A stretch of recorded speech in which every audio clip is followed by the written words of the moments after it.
heroin, crack, speed. I kept doing things that I said I wouldn't do, and once I crossed those lines, I continued to do more things that I wouldn't do. That means that I sold drugs, I sold myself, and anything else that wasn't nailed down. And nothing mattered to me except getting high. I come from a very bad background. I was born in the 50s, and I guess drugs ran rapid. My whole family got caught up in the drug scene. In the process, I was given away. Sexually abused, tortured, whatever you want to call it, I went through it all. My mother passed away young. She was 26. My father was like 25. My grandmother didn't even live to be my age. I'm 53. I used to see my mother, you know, and I never told her what was going on, and she's always told me that she was going to come back to get me. The next time I seen her, she was dead.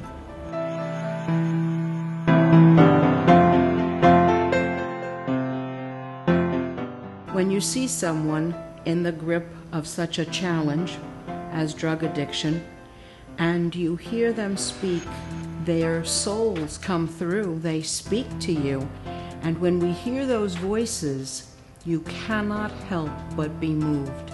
You cannot help but find compassion, and then you have to find a way to help. Well, I work with a particular participant who, when I first got here, did not want to see me at all. And I'm talking about he avoided me for a good 2 to 3 weeks. He's homeless and he's addicted, and he's would not go into the shelter system, no matter what. He would go out there for the past 5, 6 years and suffer through those winters out in the street, out on the train, out on wherever he can find a corner. And that to me was something that I knew had to change, and I knew I could influence somehow. Over the past year, he has gotten into a shelter, and he's been in the shelter for about 6 months, and he's in the process of going to an SRO. He's in the process of saving his money and getting into, you know, sort of a routine. I know it's scary, but it's something we need to sit down and talk about, and you know, that's what LES is about. I feel like we're the last resort to a lot of folks. You have to understand that folks are coming to change. You know, we're talking about drinking and drugging, and it's part of their lives, and now we're telling you, listen, you don't have to use. Here's something that can help you get off. My role in this family is the big brother. I don't feel the tar right, and the mud and the dirt. And the big brother you can go and talk to and tell him anything. It's okay.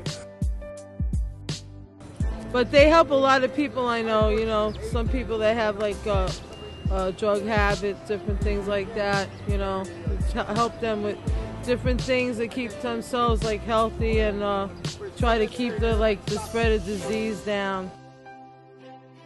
They helped me with a lot of part of my life, to rebuild my life. I stopped drugs partly because of harm reduction too. I realized that I wasn't that person anymore, and I needed to stop.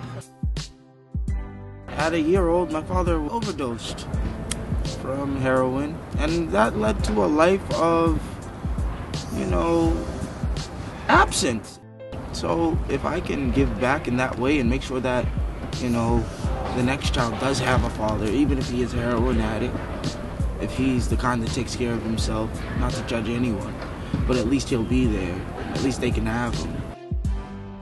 Living in the streets with my wife, she was pregnant at the time, and I came to the Harm Reduction Center and they set me up with a shelter system. I found out about the needle exchange and it helped me out extensively with the counselors, the therapists. I'm off of drugs now 4 years because of the needle exchange.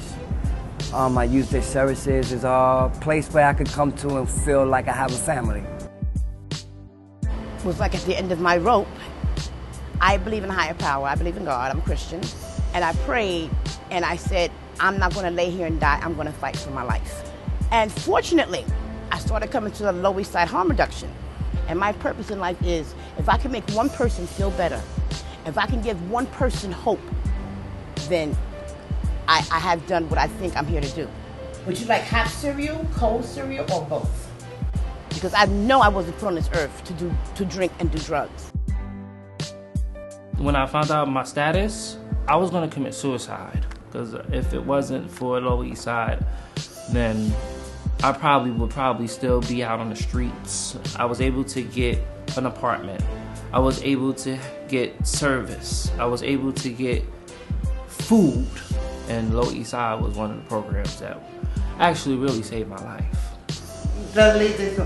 A mí me pasó algo no aquí en Estados Unidos, pero en México me violaron 2 personas. Are you guys worth defending? Of course you are.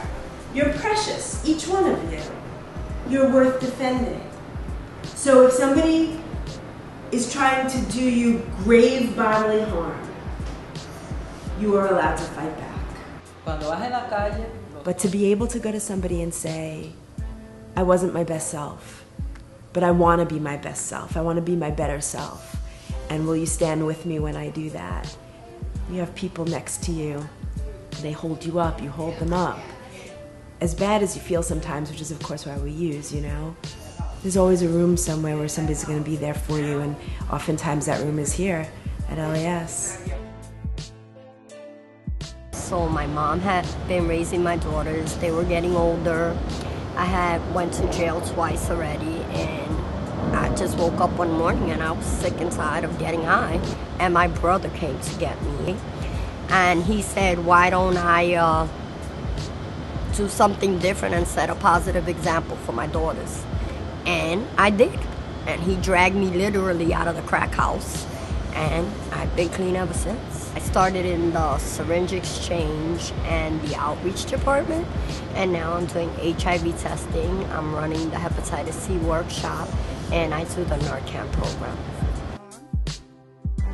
My reason for coming here in the beginning was to get warm.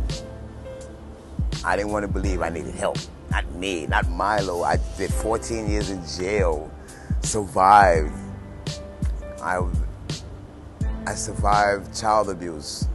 And when things get rough, this is where I want to come. This is where I do come. This is where I can sit around with people who, if I decide to talk, understand what I'm going through. I want to teach people how to be safe. I mean, I want you to stop doing what you're doing, period. But if you're going to do it and be hard-headed like I was, I want to teach you how to lessen your chances of catching things that you may not already have. And I want to do that. I mean, I want to save lives. Somebody did it to me, so what good is it if you don't give it back?